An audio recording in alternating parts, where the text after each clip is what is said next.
Yay, hello. Thank you so much for having me. This is Luna Wolf. She's with me whenever I read. She helps prevent outbreaks of seriousness. And I'm so glad to be reading for the illustrious Edwina in attendance. So very, very exciting. So this is a few poems from my series that I call Notes from This Hermitage in This Hermit Age. And the first one, self-titled, Notes from This Hermitage in This Hermit Age. And in theory, this covers chickens for sure. There's just it's subtle. Alone, quietly contemplative, querying, I love it all of it all. I pour my jasmine not on cloud-topped mountaintop. I japata, japata, japata, jade nirantara. Bead by sutra-strung bead, not before a gilt-aglow Buddha. I sit alone, not in monastery, not in cave. I sit in silence, not in pew, not in nave. I stretch my bones and soften this breath, raising and waking 1,000 ancestors within a rising, unroiled sea of cinnabar in me. Not in time, story-told past times, but here, in this very now, today. I live alone, among my kind, but with the wish that mankind live up to its surname, kind. Just one question remains at dry bottom of my empty tannin world's tea bowl. Is man kind?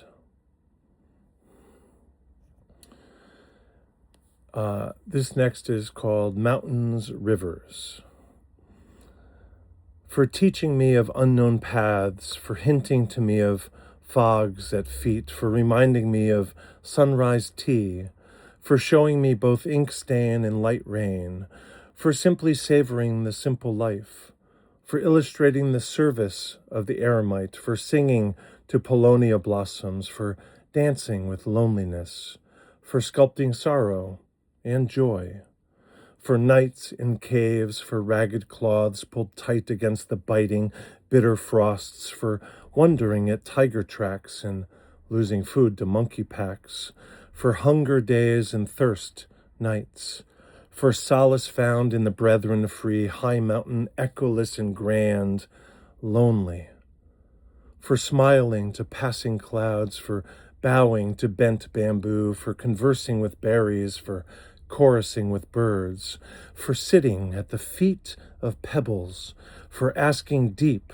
of puddles, for taking advice of flocks, both goats and geese and gnats as well, for taking as their audience the empty valley, the midnight sun, the empty bowl, and the passing breeze. I wish to not ever visit each and every hermit. Not ever, forever, no, never. I'll assume the applause is uproarious, and I pause to take it all in. So this is called Zendicant, and this is me imagining that there are innumerable, infinite paths to enlightenment, let's say, or wherever we're headed. And I'm imagining what that might be like for the person who is at the end of those paths, looking back at all those paths. So this is called Zendicant. If you can read it, there's the title there, if that helps, because I made up a word. The hillock, the bell, the swept terraces, the swept mines, the whitewood hall, the reflecting pools, the reflecting mines, the weedless gardens, both in brain and curtilage, the temple grounds, the temple gives, flight, the temple sounds, bird, wind, hush, shuffle, the temple sounds, right. Some say all, I say many paths lead to these courtyards. Follow, flower flows, wending ways, find one's way, the middle path, the way, Many, many ways to find one way, to find one's way, to finally find, to unwend one's way to home mind, to no mind, silences echoing off ohms, poverty's bowls cradling alms, quietudes in multitudes of balding bones, the chatterless babble of an unseen brook, Tory, lotus, grave marking Gorinto, stupa, murti, each here, each forsook, cherry, plum and chrysanthemum, each a zafu seed, each a mustard seed, verdant lives, once fallen as autumn leaves, needs. And for the nun, and for the monk, each path of pilgrim's footfall an invitation, a lure for the mind at least, if not the heart, to depart. Thank you. This one is called Ancient Moon. I wonder how close the moon was to the ancient ones in their ancient ways in ancient times. I wonder how close the moon felt to the ancient ones in their ancient ways in ancient times. In the age I came of age, the new age, to use an aged term, science pre-stole me from the thought, the dream, the feelings that the moon was as close as the ancients must have felt, must have known, must have spoken, sang of. For me, she was always impossibly far. I wonder if their stories of hunters and jealous brothers, if their tales of petulances and dalliances were for them always close enough, not simply to be overheard, but overseen. Stories close enough to lend not only an ear to, but a hand.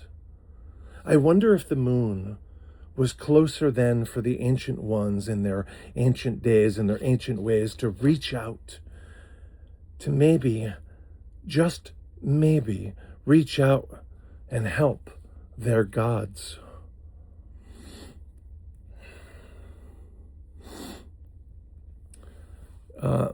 Most of my writings are untitled. I figure that's one less word or two that the reader has to read, so they'll be happy. So this is untitled. It's a brief one, which is another gift to you. This life is a social one. A teacher, thus students. No caves, no cottages. Awake to dreams, dreams of awake. Poetry elusive, time for it all the more so. The body, a member of a civic body. The heart, a hermit, as deep within as a lamplit cave might beckon. So continuing, I've switched back to that Hermitage series, and this is called Perhaps Not the Mountain. Most of my writings are in this kind of Taoist writing landscape or Zen writing landscape, but I think I've chosen some that don't have a whole bunch of specific, terms of art. This is Perhaps Not the Mountain, and it starts with that line, perhaps not the mountain, perhaps even not the lone hermit atop said mountain, sitting as still as tea leaves left in their jar.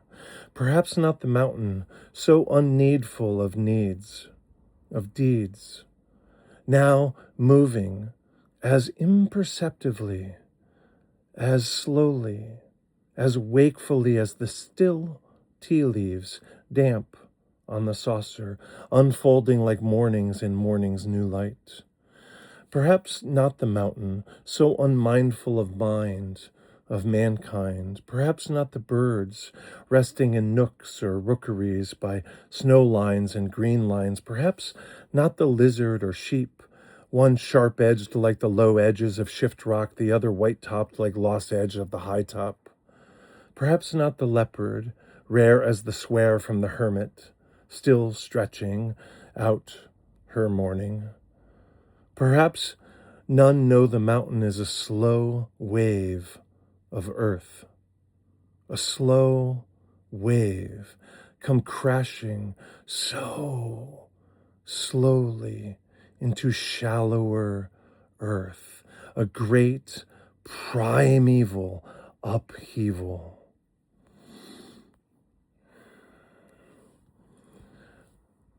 And this is called Poet Tea. 2 words, poet and the first 3 letters of teaching. The night air, waters somewhere burble. A deer in the dark, hoof crunches. Yesterday's now 12-degree snow. A mouse moves in sudden urgency, unseen, all, unnoticed, none. The moon is lost in wane, in fog, in the coldest hour. I balance a bundle of barky splits in the fold of my arm. Indentations, scratches, the stove awaits, the kettle too. Nearly midnight, poetry soon. Beneath the maple, silhouetted only by my memory of the corner of sky shared in differing times by first the sun and then the moon, or first the moon and then the sun. Taiwanese whole leaf, tightly bound, soon to unfurl in the new heat. Some rinds to plop in too. The necessaries will wait tonight. The tea, the fire, the words won't wait tonight.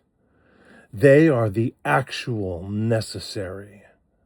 I come to see them in dark, to drink of their light. They call to me in dark, to offer me their light. I feel like that's about time.